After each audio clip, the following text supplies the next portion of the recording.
नमस्कार, business plus टेलिभिजनको news bulletin business टुडेमा स्वागत छ। म सचिता बुढाथोकी। सुरुमा हेडलाइन्स।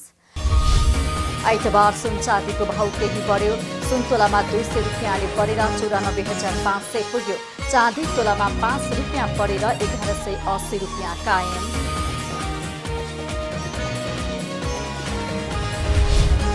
बैंक तथा वित्तीय संस्थामा केही समय यता अधिक तरलताको अवस्थासँगै बैंकहरूमा ब्याज दर घटाउने बोलबाजी।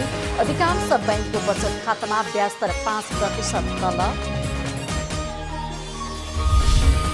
कोभिड-19 का कारण बन्द रहेका पार्टी, प्यालेस तथा क्याटरिङ सञ्चालन गर्न पाउनुपर्ने माग। विभिन्न 8 बुँदे माग राखी व्यवसाय सञ्चालन गर्न दिनुपर्ने महासङ्घको माग। भरतपुर महानगरपालिकामा ऊर्जाको विकल्पमा सौर्य प्लान्ट जडान गरी सञ्चालन। मासिक करिब 90,000 लाग्ने गरेको बिजुलीको बिल 25,000 रुपियाँमा सीमित।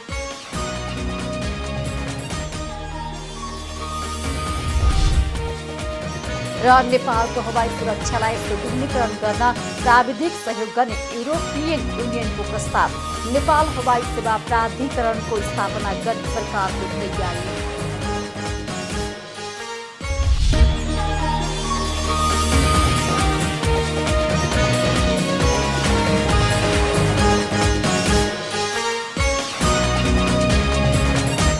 बिजनेस टुडेको सुरुमा सुन चाँदीको मूल्य सम्बन्धी न्यूज।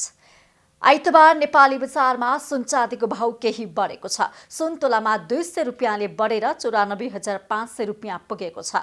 यसगरी तेजाबी सुन तोलाको 94,000 रुपियाँ निर्धारण गरिएको नेपाल सुन चाँदी व्यवसायी महासङ्घले जनाएको छ।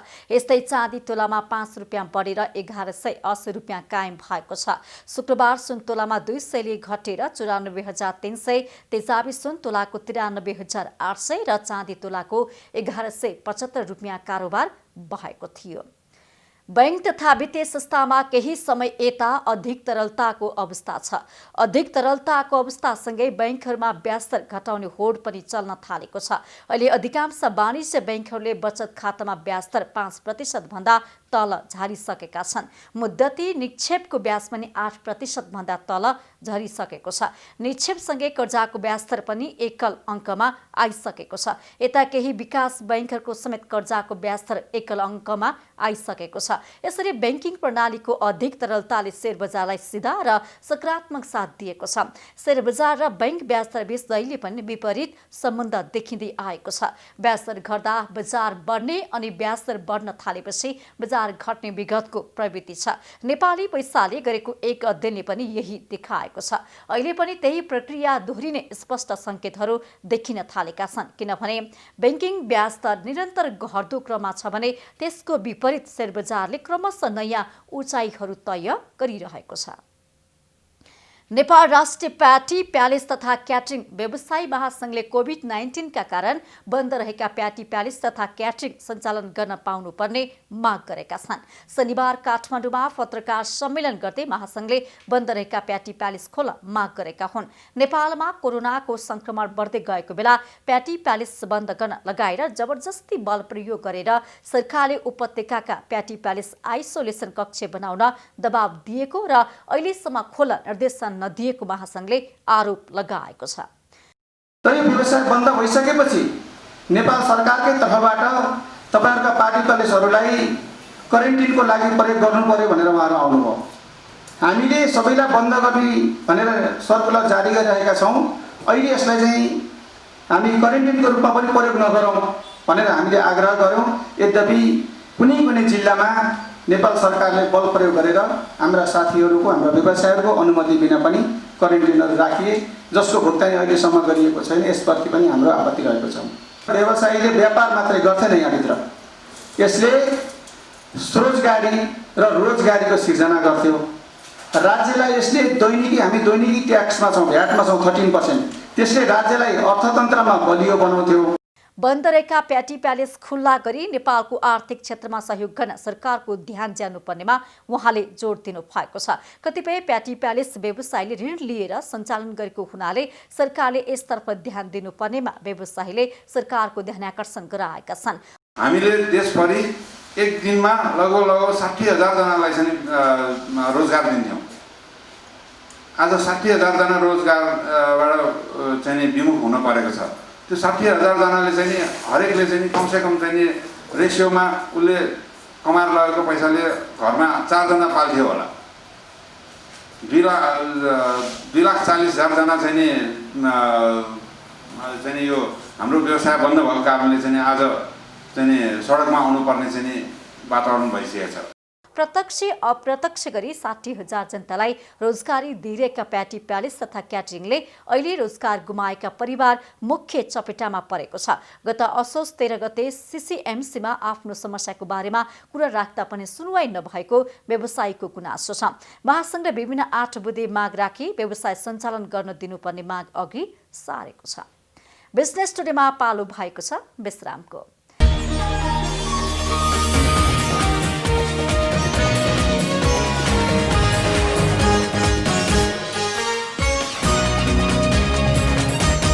बिजनेस टुडेमा पुनः स्वागत छ। अब बाँकी समाचार। चितवनको भरतपुर महानगरपालिकामा सञ्चालित मेघोली साना सहरी खानेपानी तथा सरसफाई परियोजनालाई दिगो रूपमा सञ्चालनमा ल्याइएको छ। ऊर्जाको विकल्पमा सौर्य प्लान्ट जडान गरी सञ्चालन गरिएको हो। सोलर प्लान्ट जडान गरेपछि मासिक करिब 90,000 लाग्ने गरेको बिजुलीको बिल अहिले 25,000मा झरेको छ। चितवनको भरतपुर महानगरपालिका वडा नम्बर 27 मा सञ्चालित मेघौली साना सहरी खानेपानी तथा सरसफाई परियोजनालाई दिगो रूपमा सञ्चालनमा ल्याउन विद्युतको विकल्पमा सौर्य प्लान्ट जडान गरिएको छ।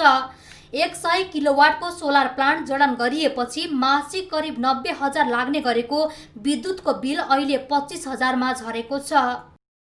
क्लिन नेपालका अध्यक्ष आदरणीय हरिबहादुर भण्डारीजीको वास्तवमा यो अवधारणा हो र त्यही मुताबिक हामी अगाडि बढ्यौँ। किनभने यो संस्थामा प्रत्येक महिनामा 85,000 देखि 90,000सम्म चाहिँ विद्युत महसुल लाग्ने गरेको थियो र उहाँले भन्नुभयो यसलाई कमसेकम विद्युत महसुलसम्म न्यूनीकरण गर्न सकियो भने पनि यो संस्थाको नगरीय विकास कोषमा रहेको ऋणलाई घटाउन अलि मद्दत पुग्छ भन्ने हेतुले उहाँले परिकल्पना गर्नुभयो र उहाँले त्यो खालको सल्लाह सुझाव गर्नुभयो र उहाँकै सल्लाह मुताबिक हामी अगाडि बढ्यौँ र त्यसको प्रतिफल स्वरूप के छ भने गत महिनाको विद्युत जुन एउटा रिडिङ छ विद्युत महसुलको त्यसमा पनि हामीले 85-90,000 रुपियाँ बुझाइरहने गरेकोमा 25,000 मात्रै हामीले बुझाएर चाहिँ हाम्रो यो अलिकति हाम्रो व्यवहारलाई चाहिँ न्यूनीकरण गरेका छौँ। 1,51,68,996 रुपियाँ कुल लागतको सौर्य प्लान्टमा क्लिनिक नेपाल संस्थाको तर्फबाट 1,09,40,827 र नगर विकास परिषदको तर्फबाट अनुदान स्वरूप 54 लाख रुपियाँ सहयोग प्राप्त भएको हो। खानेपानी परियोजनासँगै अहिले सौर्य ऊर्जा उत्पादनको काम समेत सुरु गरिएपछि भरतपुर महानगरका वडा नम्बर 26, 27 र 28 मा खानेपानीको समस्या समाधान मात्रै भएको छैन, यो परियोजनाको भविष्य पनि दिगो र सुनिश्चित भएको छ। मेन कुरा चाहिँ हामीले कसरी वाटर प्रोजेक्टलाई सस्टेनेबल गर्ने भन्ने विषयलाई नै मध्यनजर गरेर हामीले यो वर्षदेखि गत वर्ष चाहिँ यसको एडिबीसित र खानेपानीसित सम्झौता गऱ्यौँ र एडिबीबाट केही पर्सेन्टेजको अनुदान र ऋण गरेर र क्लिनिक नेपालको अनुदानबाट हामीले चाहिँ यस सोलर प्रोजेक्टको चाहिँ सुरुवात गरेका हौँ।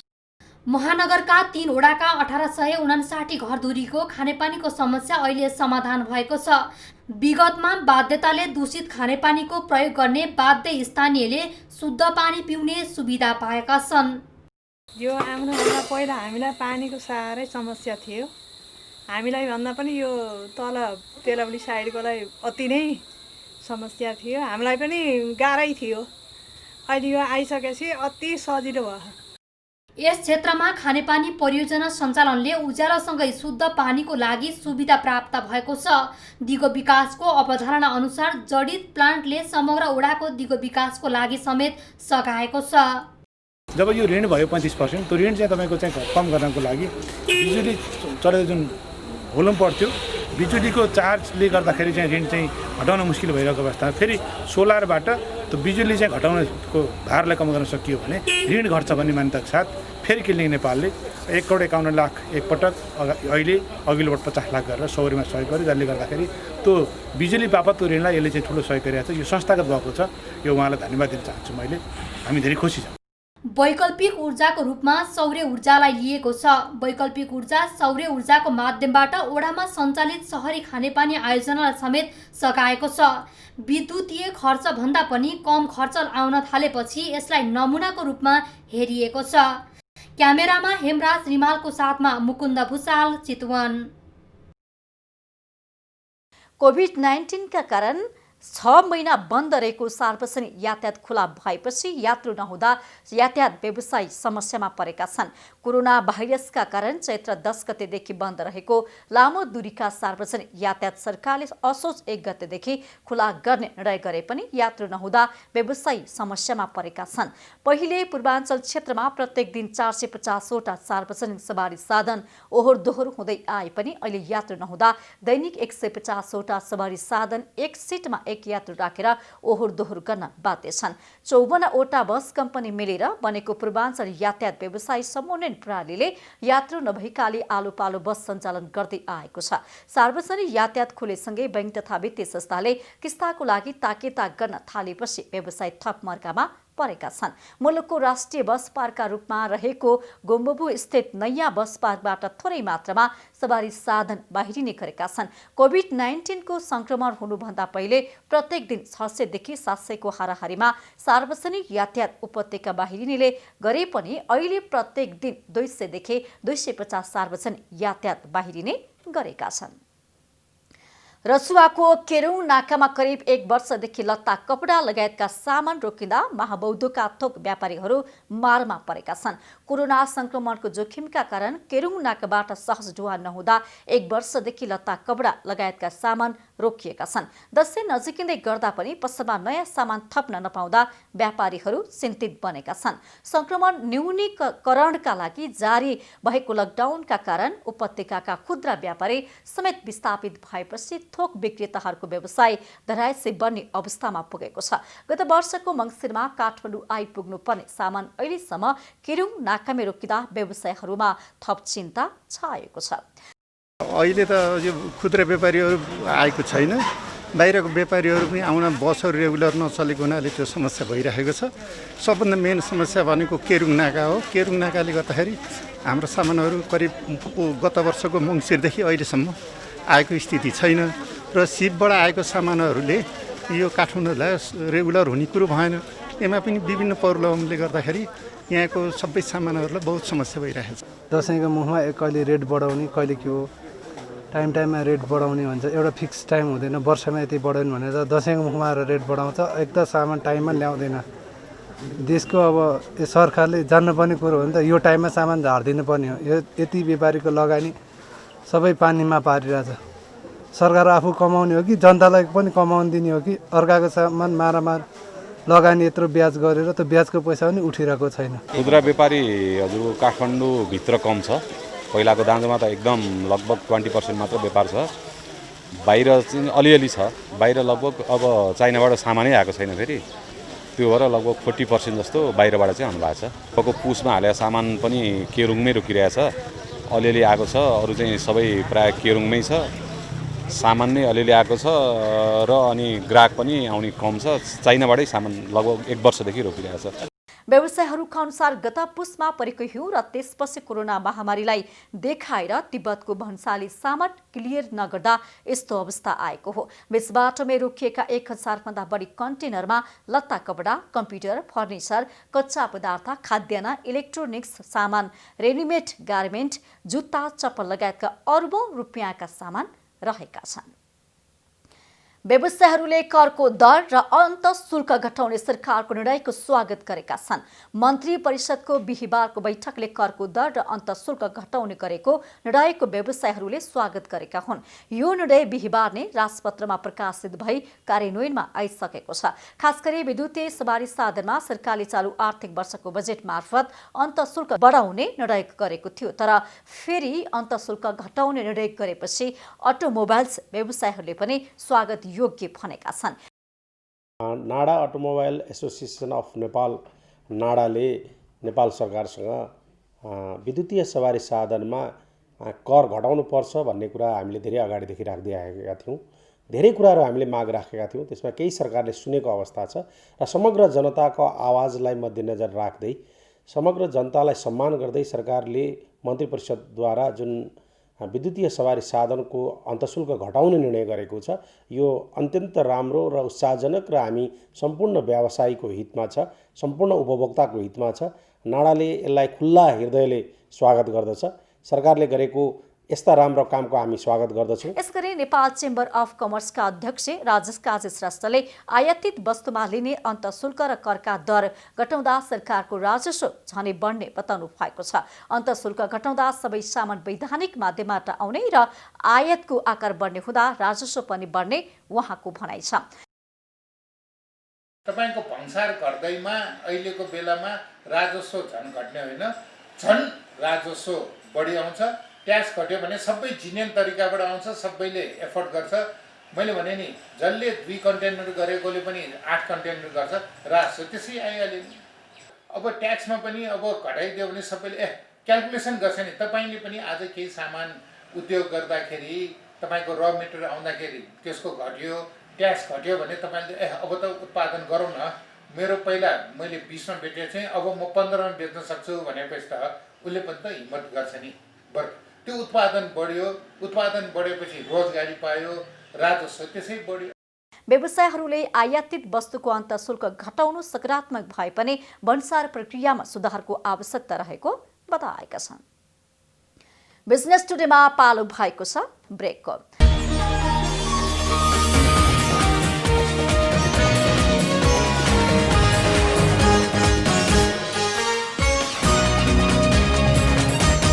बिजनेस टुडेमा पुनः स्वागत छ। अब बाँकी समाचार। यो साता शेयर बजार परिसूचक नेप्से 9.7 अङ्कले बढेको छ। 1 करोड 17 लाख बढी किता शेयर 11 अर्ब 41 करोड बढीमा कारोबार भएको छ। सातामा लगानीकर्ताको सम्पत्ति 13 अर्ब 2 करोड 10 लाखले वृद्धि भएर कुल बजार पुँजीकरण 20 खर्ब 93 अर्ब 14 करोड 90 लाख पुगेको छ। यो साताको शेयर बजार परिसूचक नेप्से 9.77 अङ्कले बढेको छ। साताको पहिलो दिन 4.29 अङ्कले र अन्तिम दिन 20.61 अङ्कले बजार बढेको हो। सोमबारदेखि लगातार बुधबारसम्म घटेको शेयर बजार सोमबार 4.73 अङ्क, मङ्गलबार 7.21 अङ्क र बुधबार 3.19 अङ्क घटेको थियो। परिसूचकसँगै सेन्सेटिभ इन्डेक्समा पनि न्यून अङ्कको वृद्धि देखिएको छ। ठूला कम्पनीहरूको मात्र कारोबार मापक सेन्सेटिभ इन्डेक्स गत साता भन्दा यो साता 0.58 अङ्क माथि उक्लिएको छ। यो साता 11 अर्ब 41 करोड 96 लाख 15 हजार बराबरको शेयर कारोबार भएको छ। कारोबार गत साता भन्दा 73 करोड 47 लाख 22 हजार कम हो। कारोबार रकममा कमी आएको यो साता 1 करोड 17 लाख 45 हजार शेयर किता बढी कारोबार भएको छ। लगानीकर्ताहरूको सम्पत्ति भने यो साता 13 अर्ब 2 करोड 10 लाखले वृद्धि भएको छ। गत साता 20 खर्ब 80 अर्ब 12 करोड 80 लाख रहेको कुल बजार पुँजीकरण रकम यो साताको अन्तिम कारोबार दिन 20 खर्ब 93 अर्ब 14 करोड 90 लाख पुगेको छ। यो साता सर्वाधिक कारोबार गर्ने 10 वटा कम्पनी मध्ये धेरैजसो जलविद्युत कम्पनी रहेका छन्। पहिलो नम्बरमा भने सोल्टी होटलको सर्वाधिक रकमको शेयर कारोबार भएको छ। सातामा सर्वाधिक बजार पुँजीकरण हुने कम्पनीको पहिलो स्थान नेपाल दूरसञ्चार कम्पनीले नै लिएको छ। उक्त कम्पनीको कुल बजार पुँजीकरण रकम 1 खर्ब 5 अर्ब 15 करोड रहेको छ।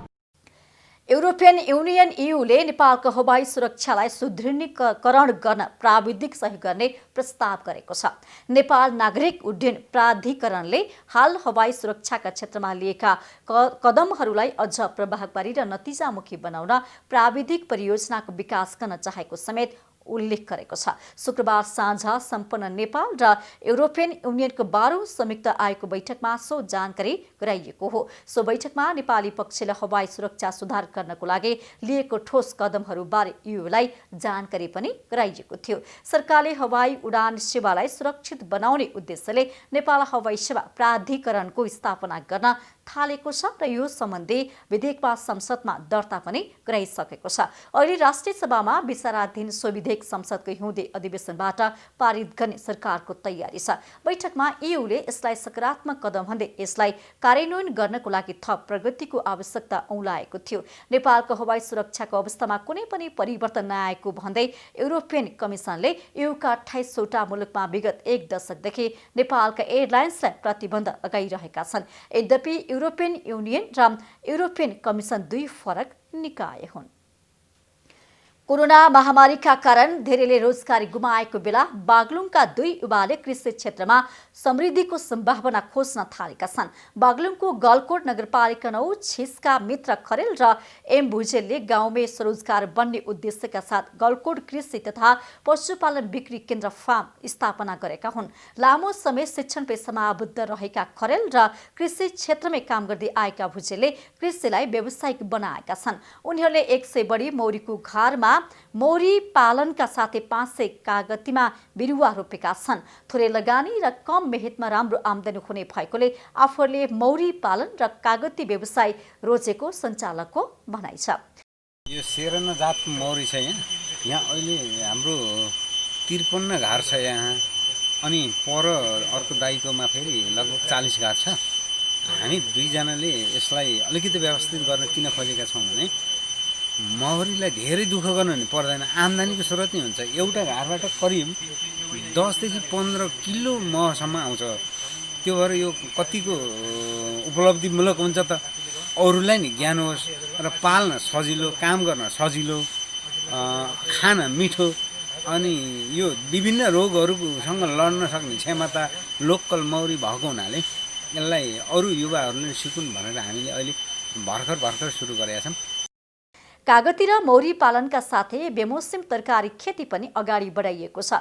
जमिन खेर नजाओस् भनेर सयौं तरुलका झाल, विभिन्न प्रजातिका केरा, सुन्तला समेत लगाइएको छ। कृषि बगैँचामा अहिले धेरै युवाहरू स्थलगत अवलोकन गर्न आउने गरेका छन्। बजार अनुगमन गर्ने निकाय वाणिज्य आपूर्ति तथा उपभोक्ता संरक्षण विभागले असोज दोस्रो सातासम्म 504 फर्ममा अनुगमन गरेको छ। तीमध्ये बजारमा मनोमानी मूल्य र गुणस्तरहीन सामग्री बिक्री गर्ने 112 फर्मलाई कारबाही पनि गरेको छ। बजार अनुगमन गर्ने निकाय वाणिज्य आपूर्ति तथा उपभोक्ता संरक्षण विभागले असोज दोस्रो सातासम्म 504 फर्मलाई अनुगमन गरी 112 फर्मलाई कारबाही गरेको छ। विभागका अनुसार गत आर्थिक वर्ष 2076-77मा 1871 फर्ममा अनुगमन गरेको थियो। चालु आर्थिक वर्षको 2.5 महिनामा 112 फर्म कारबाहीमा परेका हुन्। विभागले कारबाहीको तथ्याङ्क सार्वजनिक गरे पनि बजारमा मनपरी मूल्य असुल्ने प्रवृत्ति भने रोकिएको छैन। कोरोनाको कारण देखाउँदै व्यापारीले खाद्य वस्तुमा मनपरी मूल्य बढाएर कारोबार गरिरहेका छन्। सरकारले गर्ने अनुगमन कर्मचारीका भरमा मात्र छाड्दा खासै प्रभावकारी हुन नसकेको राष्ट्रिय उपभोक्ता मञ्चका अध्यक्ष प्रेमलाल महर्जनको भनाइ छ। कालाबजारी तथा केही सामाजिक अपराध ऐन 2032 को प्रावधान छ। यसले बजारमा हुने अवांछित गतिविधिलाई रोक्न तथा संलग्नलाई कारबाही गर्ने व्यवस्था गरेको छ। तर सजाय वा दण्डको फितलो प्रावधानले दोषी दण्ड जरिवाना बुझाएर सजिलै उम्कने गरेका छन्। तर अधिवक्ता पुष्पराम पौडेल नजिकै गरेको चाडपर्वसँगै बजारमा सामानको खपत बढ्न थाले पनि कोरोनाका कारण उपभोक्ता क्रय शक्ति घटेको बताउँछन्। आपूर्ति नहुने माग बढ्ने हो भने बजारमा मूल्य स्वाभाविक रूपमा बढ्ने पौडेल बताउँछन्। यसकारणले गर्दा पनि सप्लाई चेनलाई असर नपर्ने गरी सरकारले अनुगमनमा जोड दिनुपर्ने बताउँछन्। राष्ट्र बैंकका अनुसार आर्थिक वर्ष 2076-77मा मूल्य वृद्धि दर 6.28% पुगेको छ। गत आर्थिक वर्षमा मूल्य वृद्धि दर 6% मै रोक्ने लक्ष्य लिए पनि सरकारी लक्ष्य अधुरै रहेको छ। सरकारी अनुगमन मौसमी छ। चाडपर्व र बाढी पहिरो प्रकोपको बेला मात्रै सरकारी अनुगमनको सक्रियता हुने गर्दछ। सरकारी अनुगमनका लागि आवश्यक जनशक्तिसँगै फितलो कानूनमा संशोधन गरी सजायको प्रावधानलाई अनिवार्य गर्न सकेमा मात्रै बजारमा हुने कालाबजारी र मनपरीलाई नियन्त्रण गर्न सकिने उपभोक्तावादीहरूले बताएका छन्। बुलेटिनको अन्त्यमा अहिलेसम्मका हेडलाइन्स। आइतबार सुन चाँदीको भाउ केही बढ्यो। सुन तोलामा 200 रुपियाँले बढेर 94,500 पुग्यो। चाँदी तोलामा 5 रुपियाँ बढेर 1180 रुपियाँ कायम।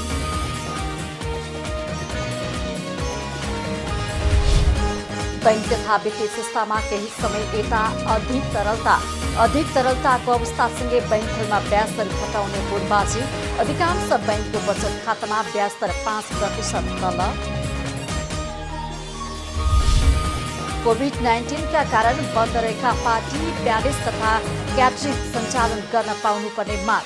विभिन्न 8 बुँदे माग राख्दै व्यवसाय सञ्चालन गर्न दिनुपर्ने महासङ्घको माग।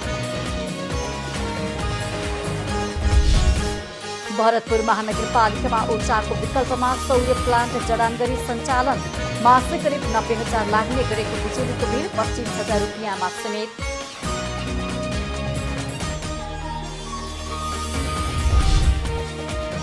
र नेपालको हवाई सुरक्षालाई सुदृढीकरण गर्न प्राविधिक सहयोग गर्ने युरोपियन युनियनको प्रस्ताव। नेपाल हवाई सेवा प्राधिकरणको स्थापना गर्ने सरकारको तयारी।